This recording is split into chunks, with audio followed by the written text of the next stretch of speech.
Assalamualaikum warahmatullahi wabarakatuh. Nama saya Muhammad Nabil Fitriansah Khalid.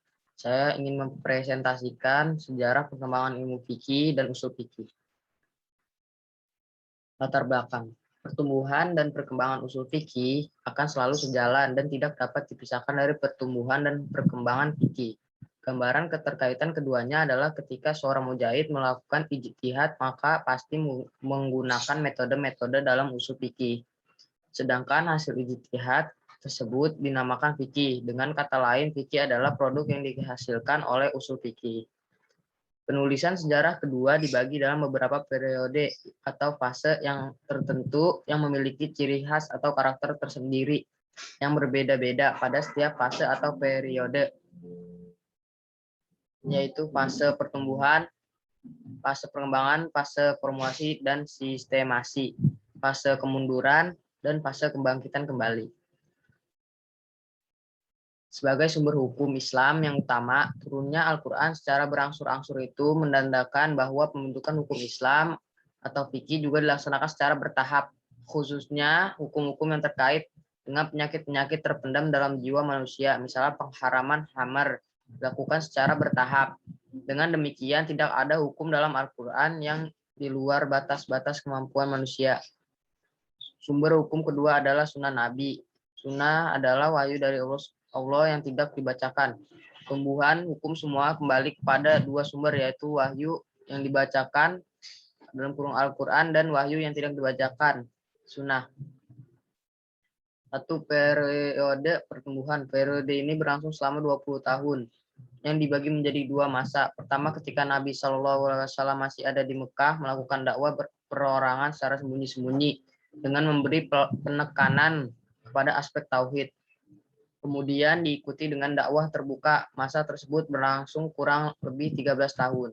Kedua, sejak Nabi SAW hijrah ke Madinah 622 Masehi, pada masa ini Islam telah berkembang sangat pesat sehingga memerlukan seperangkat aturan hukum untuk mengatur sistem masyarakat di Madinah. Dapat disimpulkan bahwa pertumbuhan hukum Islam pada periode Rasulullah SAW memiliki ciri khas sebagai berikut. Satu, pertumbuhan hukum sesuai dengan realitas kenyataan atau peristiwa yang terjadi di masyarakat, bukan imajinatif. Dan itu berarti sejalan dengan kebutuhan manusia untuk kebaikan-perbaikan. Pembentukan hukum fikih tidak dilakukan sekaligus, tetapi secara bertahap. Hal ini maksudnya adalah memberi kemudahan dan mempertimbangkan kebutuhan bagi manusia. Tiga, yang menjadi sumber hukum hanya Al-Quran dan Sunnah Nabi. Dua, periode sahabat. Periode ini bermula dari tahun 11 Hijriah sejak Nabi SAW wafat sampai abad pertama Hijriah, kurang lebih pada tahun 101 Hijriah. Pada periode ini, kaum muslimin telah memiliki rujukan hukum syariat yang sempurna berupa Al-Quran dan hadis. Tidak ada semua orang mempunyai kemampuan yang sama, juga masa atau pergaulan mereka yang tidak begitu dekat dengan Nabi SAW. B, belum pernah tersebar luasnya materi atau teori-teori hukum di kalangan kaum muslimin akibat perluasan daerah. C, banyaknya peristiwa baru yang belum pernah terjadi pada masa Rasulullah SAW yang ketentuan hukumnya tidak ditemukan dalam nas syariat. Oleh sebab itu, hukum pada masa sahabat ini bertambah dengan ijtihad sahabat untuk menentukan hukum suatu peristiwa yang tidak ada ketentuan hukumnya dalam Al-Quran dan hadis. Dalam melakukan ijtihad terdapat perbedaan pendapat di kalangan sahabat. Kebanyakan ayat Al-Quran dan hadis bersifat zani dari sudut pengertiannya, belum termodifikasi hadis Nabi SAW yang dapat dijadikan pedoman secara utuh dan menyeluruh. Lingkungan dan kondisi daerah dan persoalan yang dialami dan dihadapi sahabat berbeda-beda. Tiga, periode kesempurnaan. Periode ini sebagai pembinaan dan pembukuan hukum Islam. Di antara faktor yang menyebabkan pesatnya gerakan ijtihad pada masa ini karena meluasnya daerah kekuasaan Islam. Kondisi tersebut yang menyebabkan lahirnya pemikiran-pemikiran besar dengan berbagai karya besarnya. Di antara faktor lain yang sangat menentukan pesatnya perkembangan ilmu fikih pada periode ini adalah adanya perhatian pemerintah khalifah yang besar terhadap ilmu fikih, khususnya adanya kebebasan berpendapat dan berkembangnya diskusi-diskusi ilmiah di antara para ulama. telah terkodifikasi referensi-referensi utama seperti Al-Quran pada masa Khulafaur Rasyidin, hadis pada masa Khalifah Umar Abdul Aziz, tafsir dan ilmu tafsir pada abad pertama Hijriah yang dirintis Ibnu Abbas, wafat pada 68 Hijriah, dan muridnya Mujahid wafat 140 Hijriah, dan kitab-kitab lainnya. 4. Periode kemunduran. Pada periode ini, pemerintah Bani Abbasiyah dalam keadaan lemah akibat berbagai konflik politik dan berbagai faktor sosiologi. Banyak daerah melepaskan diri dari kekuasaannya. Pada umumnya, ulama pada masa itu sudah tidak bersemangat lagi untuk mencapai tingkat mujahid, sebagaimana dilakukan oleh pendahulu mereka pada periode kejayaan. Semenjak pertengahan abad ke-6 sampai akhir periode ini, umat Islam benar-benar berada dalam suasana taklid dan statis, dalam kurung jumud. Masa inilah disebut masa kemunduran, di mana dunia Islam bagaikan tenggelam di telan kemajuan dunia yang semakin hari semakin cemerlang dengan ilmu pengetahuan dan teknologinya. Beberapa faktor yang mendorong lahirnya sikap taklid dan kemunduran. Dampak dari pembukuan fikih pada masa sebelumnya dengan adanya kitab-kitab fikih yang ditulis oleh ulama-ulama sebelumnya, membuat ulama dan umat Islam pada masa ini merujuk semua persoalan hukumnya kepada kitab-kitab yang ada tersebut. Fatanisme mazhab yang sempit. Setiap golongan pada masa ini sibuk mencari dalil untuk menguatkan mazhabnya, berupa menangkis setiap serangan yang datang dari pihak lain dan berupa membalas serangan tersebut. Pengangkatan hakim-hakim mukallid. Pada masa ini, para penguasa mengangkat para hakim dari orang-orang yang bertaklid, bukan para ulama yang mujahid seperti yang diangkat oleh penguasa-penguasa dahulu. Akibatnya kehidupan taklid pada masa ini semakin subur. 5. Periode kebangkitan. Pada periode ini umat Islam menyadari kemunduran dan kelemahan mereka sudah berlangsung lama. Ahli sejarah mencatat bahwa kesadaran tersebut muncul ketika Napoleon Bonaparte menduduki Mesir pada 1789 Masehi. Jatuhnya Mesir menyadarkan umat Islam betapa lemahnya mereka dan betapa berkembangnya peradaban yang baru lebih tinggi di dunia barat, yang berarti merupakan ancaman bagi dunia Islam. Dari sinilah kemudian muncul gagasan gerakan pembaharuan dalam Islam, baik di bidang pendidikan, ekonomi, militer, sosial, dan intelektual. Gerakan ini cukup berpengaruh terhadap perkembangan fikih. B. Sejarah perkembangan ilmu usul fikih. Zaman Rasulullah. Di zaman ini, sumber hukum Islam hanya ada dua, yaitu Al-Quran dan As-Sunnah. Apabila suatu kasus terjadi, maka Nabi SAW menunggu turunnya wahyu yang menjelaskan hukum kasus tersebut. Pada masa ini, Nabi SAW masih hidup. Seluruh permasalahan fikih hukum Islam dikembalikan kepada beliau. Pada masa ini dapat dikatakan bahwa sumber fikih adalah wahyu Allah Subhanahu wa taala. Secara teori, usul fikih telah digunakan oleh beberapa sahabat. Walaupun pada saat itu usul fikih masih belum menjadi nama keilmuan tertentu. Salah satu teori usul fikih adalah jika terdapat permasalahan yang membutuhkan kepastian hukum, maka yang pertama adalah dilakukan adalah mencari jawaban di Al-Quran kemudian di hadis. 2. Zaman sahabat. Setelah wafatnya Rasulullah SAW, maka yang berperan besar dalam pembentukan hukum Islam adalah para sahabat Nabi. Periode ini dimulai pada tahun 11 Hijriah sampai pertengahan abad 50 Hijriah. Munculnya kasus-kasus baru menuntut sahabat untuk memecahkan hukum dengan kemampuan mereka atau dengan fasilitas khalifah. Pada era sahabat ini digunakan beberapa cara baru untuk pemecahan hukum, di antara ijma' syami dan masalah mursalah. Pertama, Khalifah Khulafaur biasanya melakukan musyawarah untuk mencari kesepakatan bersama tentang persoalan hukum. Musyawarah tersebut diikuti oleh para sahabat yang ahli dalam bidang hukum. Itulah momentum lahirnya ijma' sahabi yang kemudian hari diikuti oleh sebagian ulama.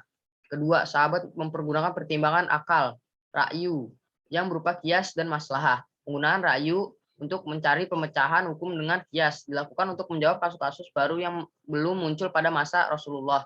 Kias dilakukan dengan mencari kasus-kasus baru dengan contoh pemecahan hukum yang sama dan kemudian hukumnya disamakan. Penggunaan maslahah juga menjadi bagian penting dari fikih sahabat. 3. Zaman tabi'in. A. Perbedaan hasil ijtihad. Pada masa ini juga semakin banyak terjadi perbedaan antara para ulama mengenai hasil ijtihad, dalil, dan jalan-jalan yang ditempuhnya. Kenyataan tersebut mendorong ulama untuk menyusun kaidah-kaidah syariah yang bertalin dengan tujuan dan dasar-dasar syarak untuk menetapkan hukum dalam berijtihad. B. Percampuran budaya, khususnya bahasa. Semakin luas daerah kekuasaan Islam dan banyaknya penduduk yang bukan bangsa Arab memeluk agama Islam, terjadilah pergaulan antara orang Arab dengan penduduk bukan bangsa Arab. Dari pergaulan tersebut berakibat terjadinya serapan bahasa-bahasa penduduk non-Arab ke dalam bahasa Arab, baik berupa ejaan, kata-kata, maupun dalam susunan kalimat, baik dalam ucapan maupun tulisan. Tahap-tahap perkembangan usul fikih. Satu tahap awal abad ke-3 Hijriah. Pada abad ke-3 Hijriah di bawah pemerintahan Abbasiyah, wilayah Islam semakin luas ke bagian timur.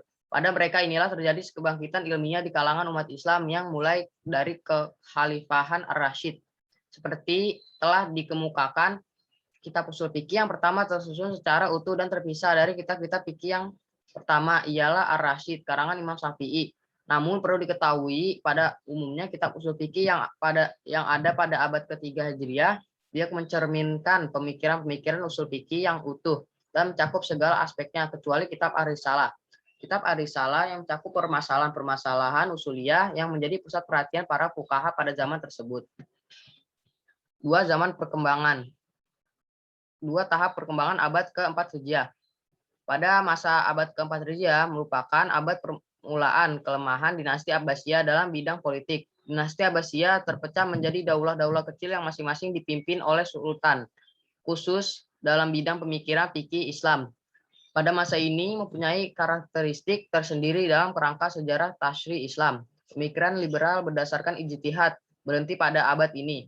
Namun demikian keterkaitan pada imam-imam terdahulu tidak dikatakan taklid, karena masing-masing pengikut mazhab yang ada tetap mengadakan kegiatan ilmiah guna menyempurnakan apa yang dirintis para pendahulunya dengan melakukan usaha. Di antara usahanya memperjelas ilat hukum yang diistimbatkan oleh para imam mereka, yaitu ulama takhrij, mentarjihkan pendapat-pendapat yang berbeda dalam mazhab, baik segi riwayah maupun segi dirayah. Pengetahuan tentang kaidah-kaidah untuk mengetahui keadaan perawi dan sesuatu yang diriwayatkan. Setiap golongan mentarjihkan dalam berbagai masalah khalifah. Sebagai tanda berkembangnya ilmu usul fikih pada abad ke-4 Hijriah, ditandai munculnya kitab-kitab usul fikih yang merupakan hasil karya ulama fikih. Kitab usul fikih Al-Kahri ditulis oleh Abu Hasan Ubaidillah bin Husain bin Dilal Dalaham Al-Kahri, wafat pada 340 Hijriah. Kitab Al-Fusul Al-Usul ditulis oleh Ahmad bin Ali Abu Bakar Ar-Razim yang juga terkenal dengan Al-Jasah, wafat pada 305 Hijriah. Kitab Bayan Al-Qats Al-Ahfaz ditulis oleh Abu Muhammad Bad bin Mahmud Ibnu Ziyad Al-Lamaisi Al-Hanafi. 3. Tahap penyempurnaan. Dampaknya kemajuan di bidang ilmu usul fikih yang menyebabkan sebagian ulama memberikan perhatian khusus untuk mendalaminya. Masa perkembangan ilmu usul fikih abad 5 sampai 6 Hijriah merupakan periode penulisan kitab usul fikih terpesat. Di antaranya menjadikan kitab-kitab yang sudah ada menjadi kitab standar atau acuan dalam pengajian ilmu usul fikih. Pembukuan usul fikih. Salah satu yang mendorong diperlukan pembukuan usul fikih adalah perkembangan wilayah Islam yang semakin luas, sehingga tidak jarang menyebabkan timbulnya berbagai persoalan yang belum diketahui kedudukan hukumnya. Pada periode ini, metode penggalian hukum juga bertambah banyak ragamnya. Dengan demikian bertambah banyak pula kaidah-kaidah istimbat hukum dan teknis penerapannya. Pada periode ini usul fikih dibukukan. Ulama yang merintis pembukuan ini adalah Imam Syafi'i, ilmuwan berbangsa Quraisy. Oleh sebab itu, Imam Syafi'i adalah orang pertama yang membukukan ilmu usul fikih yang diberi nama Ar-Risalah. Sekian dari saya. Wassalamualaikum warahmatullahi wabarakatuh.